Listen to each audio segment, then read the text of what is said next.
spécialité physique-chimie, classe de terminale, exercice sur la cinétique chimique, partie 2.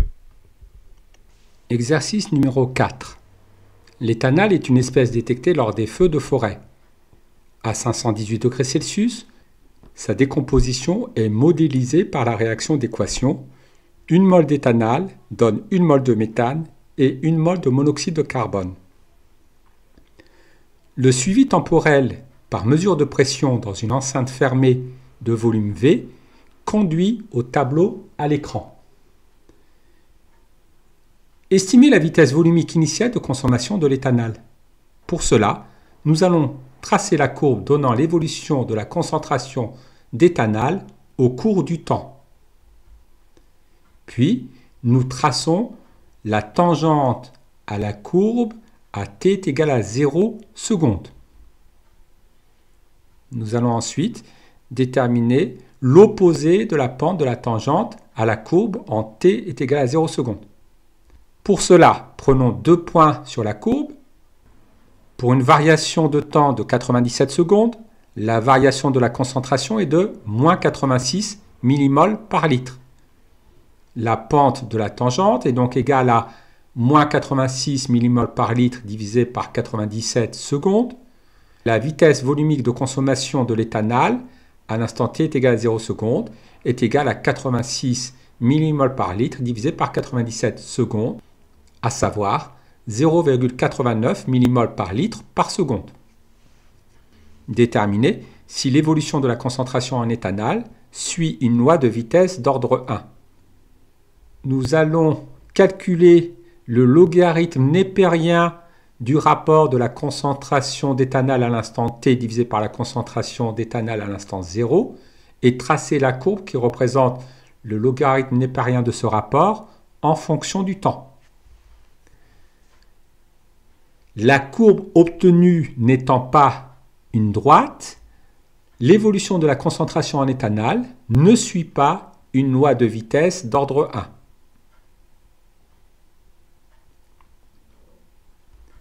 Exercice numéro 5. On étudie la décomposition du pentaoxyde de diazote N2O5. À l'aide d'un tableur, calculez la valeur de la vitesse de disparition du pentaoxyde de diazote aux différentes dates du tableau. Afin de calculer la valeur de la vitesse de disparition du pentaoxyde de diazote à un instant TI, nous allons faire la différence des concentrations en pentaoxyde de diazote aux instants TI et TI plus 1, que nous allons diviser par la durée TI plus 1 moins TI. Nous obtenons les résultats à l'écran. Tracez le graphe de l'évolution de la vitesse en fonction de la concentration en pentaoxyde de diazote.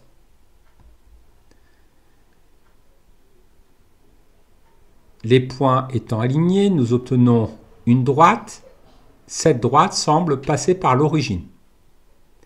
Vérifiez que la réaction est d'ordre 1 par rapport au pentaoxyde de diazote.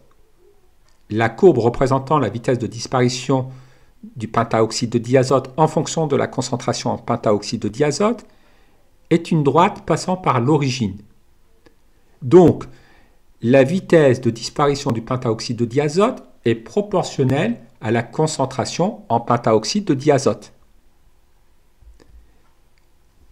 On en déduit que la réaction est d'ordre 1 par rapport au pentaoxyde de diazote.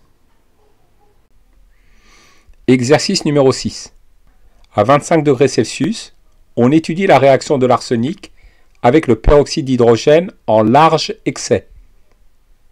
On trace l'évolution temporelle de la concentration en arsenic de deux solutions A et B de concentration initiale différentes en arsenic.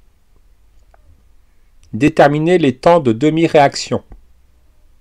Comme le peroxyde d'hydrogène est en large excès, l'arsenic est le réactif limitant.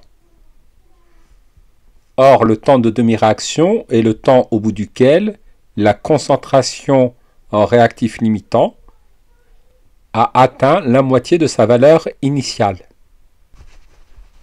La concentration initiale en arsenic est de 0,20 mol par litre pour la courbe A. au bout d'une durée égale au temps de demi-réaction, cette concentration ne vaudra plus que 0,20 divisé par 2, c'est-à-dire 0,10 mol par litre. Le temps de demi-réaction vaut 20 minutes. De même, pour la courbe B, la concentration initiale en arsenic est de 0,10 mol par litre.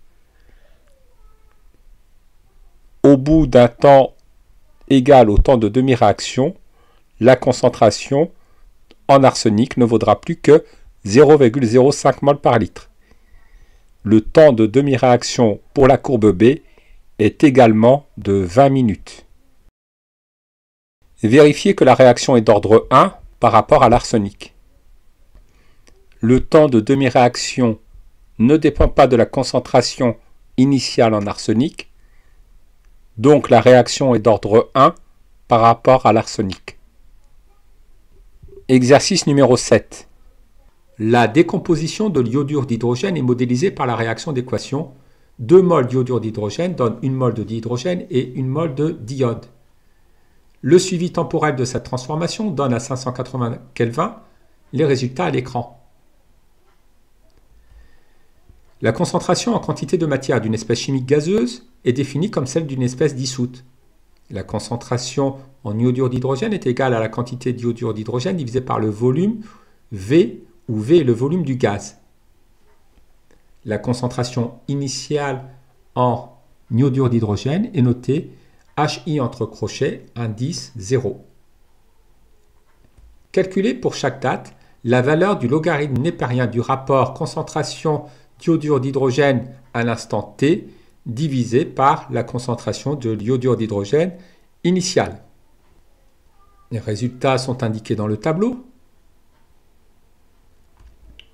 À l'aide d'une représentation graphique, déterminez si l'évolution de la concentration en iodure d'hydrogène suit une loi de vitesse d'ordre 1. Nous allons représenter la courbe donnant l'évolution du logarithme népérien du rapport des concentrations en iodure d'hydrogène à l'instant t, à l'instant initial, par rapport au temps t. Les points n'étant pas alignés, la fonction n'est pas linéaire. Le logarithme népérien du rapport des concentrations en iodure d'hydrogène à l'instant initial et à l'instant t n'est pas proportionnel au temps t. Donc l'évolution de la concentration en iodure d'hydrogène ne suit pas une loi de vitesse d'ordre 1.